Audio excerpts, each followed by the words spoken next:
Philippe, if we could start with yesterday's news about Yanis Hadji, how do you react to him being brought back into your first team group? That it was a contract issue from before my time. So the issue is solved. So both parties, the club and Hadji, came together, and now it's resolved. So then it's normal. He's back in the squad training, and it's by getting him back to his best level. That's the job now to do. How do you feel about that from a footballing perspective then, and having him as an option? Yes, it's not an option yet, so there's a way to go, of course. But the more players you can have that can make a difference for your team, the better as a gaffer. So clearly, I'm happy then that this situation that I didn't like to have is resolved now. You've said before, as it's a contract issue before your time, does there become a point where you can get involved to try and urge both parties to sit down because you want him as a part of your team, or do you have to stay out of it altogether? I don't want to respond to that. So that's internal business. Dujon Sterling, a new contract for him as well. What does that say about the way you and the club see him? That Dujon showed several good things last season, this season. For me, last season more than this season. He struggled a bit with his fitness, so we need to get him better in that way. But that he deserved this new contract, we believe a lot in his qualities for the future, and he showed also in different positions that he's ready to fight for the club, for the squad. So it's important to keep those kind of players also in the club for the future. With Dujon, is it important for him in his long-term career if he settles down into one position and isn't sort of bouncing about all the Yes, of course, but you need to also to show them that you can play 10 games in a row in that way, in that position, and then you can compete.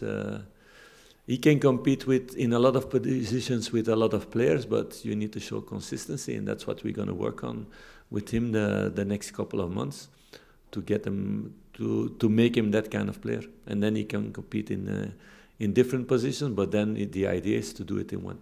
Is there anything you can say about Yanis and the way that he has behaved in the time when he's not been able? No, he behaved all the time well, and our contact was good all the time, so there was never a problem between us. We met each other a lot of times here in the building. So he did everything what you expect from a professional player. But in those situations it's maybe not always the case, but he's been an example in that way for sure. How far behind the rest of the group, Philippe, is he in terms of his fitness?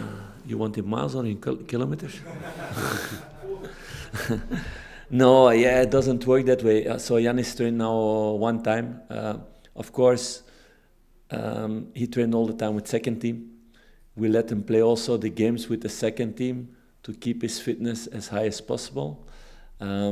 So we will see the next days, the next weeks, how that is. And it's about fighting for the places in the squad, in the team. It's for him the same as for other players. Philippe, do you have an idea where specifically Dujon will end up in terms of his positioning? Yeah, I have an idea for the future, but it's too fast to say that. Philippe, just on Yanis, it's like a new signing for you, right? Is that the way you look on it, that it's somebody who can contribute? Yes, for sure. It's a new signing in that way, because I was never able to work with him and to have him in my squad. And in terms of this competition, we saw you take the team to the top of the group last season. Can you nail down what it is about this competition and this group that seems to bring out the best in the group? No, it's a totally different competition than the domestic games. So you need to do other things also there, and it gets the best out of the players. It gets the best out of our crowd also. I think the European nights were the most special nights also, so I hope to see that tomorrow. But of course, we are also realistic about Lyon. It's a very good team. It's better for me than the teams we met in our group stage. I think it's the level of Benfica, who we met last season. But if you see the difference in budget, in the money they've spent with this squad, and I know a lot of players from this squad still from my time in Monaco, but also the players who they brought in for 20, 25, 32 million. It's a different world. We know that, but we're going to fight with our qualities towards them, like we did against Betis Sevilla or against Benfica, because it was also comparable in that way. Philippe, you mentioned it there about playing at Ibrox again. How much will that give everyone a lift, the first European game at Ibrox this season? No, everybody's looking forward to that, and I think the fans also, they love to see quality. They're demanding on that way, so they love to see also quality on the other side, as long as we win. So those are always exciting nights as a fan, I think. This Lyon team has a lot of experience, a lot of players with a really big career, like I said in Arsenal, or Matic in Chelsea and Man U, or Tolisso in Bayern Munich, and they have a lot of young, exciting talents also, like Cherki, who's one of the stars of French football, but also the new wingers with Fofana, Nuama, Zaha also has a big reputation. They have two squads with quality players. So that's always exciting to see what we with our qualities can show against that. So I'm looking forward to that. On Giannis, you mentioned it was a contract issue. Are you able to say if he's made a sacrifice? Yeah, I said both parties worked towards each other and found each other finally. So that's a good thing. In terms of your squad selection, is Mohamed back after missing the Hibs game? Yes, he will be back in the squad, yes. Any other team news? Nothing special for the rest. The guys who are out, they will stay out. Ridwan is training with the team now the first times, but he will not be ready to be in selection yet. That's too early and too dangerous. So we need to take a little bit more time for that. Do you feel your experience of French football helps at all coming into this game and the build-up? Those are small margins, I think, because we always analyze opponents really deeply. So that was the same way with Malmö, and it was very important to do that, to find the right solutions because of their style of play. And so I don't think it makes a really big difference in that way. If you pick up maximum points from your first two games in the Europa League group stage with the new format, that would feel huge, I'm guessing. Yeah, that would feel huge, but also winning against Lyon would be a huge thing. Even a draw would be a very, very, very good result if you see the difference in budget that they can spend on transfers. So we go full for that, and we go for the 3 points, not to play only to get 1 point. But then we need everybody on his top.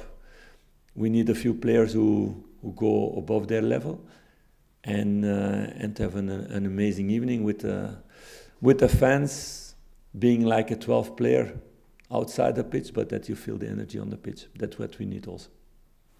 When you're game planning for Lyon, how much importance do you have to give to what they can bring off the bench late in games? Yeah, of course you need to think about that. But you need to first stop also the first 11, not only the guys who come in, and not only to be focused on stopping them, but we need to hurt them also. Otherwise you're under pressure all the time. And they have so much technical qualities in the final thirds that they can make the difference, always with one action and one individual action. So they have 4, 5, 6 players who can do that, and they have 5, 6 players on the bench to bring on in that way. So we need to focus on the start of the game and not looking only at the end of the game. I don't have this richness in the squads to make that kind of choices, I think. They've had a difficult couple of years, some financial problems. They're not in a great position in the league, but would it be foolish to underestimate them? If you speak about financial problems and you go to take a look what they spent the last years, then I would like to be in financial problems with Rangers, to be honest. So it's I don't think in that way it's not the case. So they've spent a lot. They spend a lot on experienced players, but also on young, talented players. Like I said, they bought guys for 25 million. They bought 2 players in Ghent for, I think, 34 million together. So to speak about those prices, it's a different world. We know. But that's the challenge, and that's the nice thing also. You want this competition also to compete with the best. It can only make my players better to compete in that way. They learned about the Sevilla game, the Benfica games. You can grow out of that because my team needs experiences like that to become better. And this different kind of football also. Jack was praising the 2 central defenders, Proper and Suter, earlier on. I wonder what your assessment was on their partnership. Do you see green shoots of something quite exciting? Yeah, it's better and better, and we have also Leon Belligan still there, who knows his role in the squad and who is excellent in that way and showing also quality in the training. We have Nana also who can play as centre back, or even Dujon. So the partnership has been good. It's also important with new players that you can create these connections and this partnership on the pitch, and that they can get to know each other. You can add Jefte also in that way. So half of the defense is new, our number 6 is new, so you need to find a balance there, and this balance is better and better. What is normal also, the more you work together, if they take the right conclusions after every debrief we make of the games. And they're really hungry to get better, to make less mistakes, and that you see, and it's now positive that we have 4 clean sheets in a row. And in a game like this, where you know it's going to be challenging ahead of the game, you talked about the budget differentials between the 2 clubs. Do you spend more time looking at the shape, looking at different tactical elements than you would in a normal game? No, I have respect for every opponent. There's no difference in time in that way. Of course, there is difference in the things you train on, in the things you work on, in the details you want to give to the team. That's every time different. But I have the same respect for Ross County as for Lyon. So we will always take all the time for every opponent. And it's important that my players also respect every opponent, because otherwise one moment you run into the wall if you're not humble and you're not focused on every detail. Philippe, just a very quick question for me for another one. Nico Raskin on Sunday was substituted at half-time. Was that just a pre-planned thing to keep building him up, or was that more based on how you felt his performance in the game was going? It was more a tactical thing, yes, in the game, and for him his role has changed this season compared with last season. In the midfield we do slightly different things, so he needs to adapt in that way. And like with every player, we showed after the images, he's hungry to learn, and he will become better in that role. He can do two roles in that midfield. He can do the role of Conor Barron also. So it's about learning and getting better in that way. When you first came in, you spoke a lot about passing and lateral passing and using the ball purposely. How important is it when Rangers get the ball tomorrow night that they do use it with purpose and try and influence and also take the risks when it's possible? It's very important, but it's also an important balance. You can play every ball with purpose to give the ball as the decisive ball, but then you're going to lose a lot of balls for nothing, because sometimes the moment is not there and you need to move an opponent first before you can give the decisive ball. So in that way, I think our best performance was in Malmö. And you need to move the ball, and not every ball was a direct kick forward to the strikers or the attacking player, but to get them out of position to then make the decisive passes. So we're working hard on those things. That's a crucial one in football. To have purpose, yes, but the purpose can also be to move an opponent, to get the space afterwards. So purpose is not only to go as fast as possible towards the goal, because then you're going to lose the ball also very much, and you get a little bit a basketball game. That's not the idea. Yes, it's an important thing in that way. And you felt it also in the second half of the last game, and it had a lot to do with this penalty just before halftime, so it makes everybody nervous.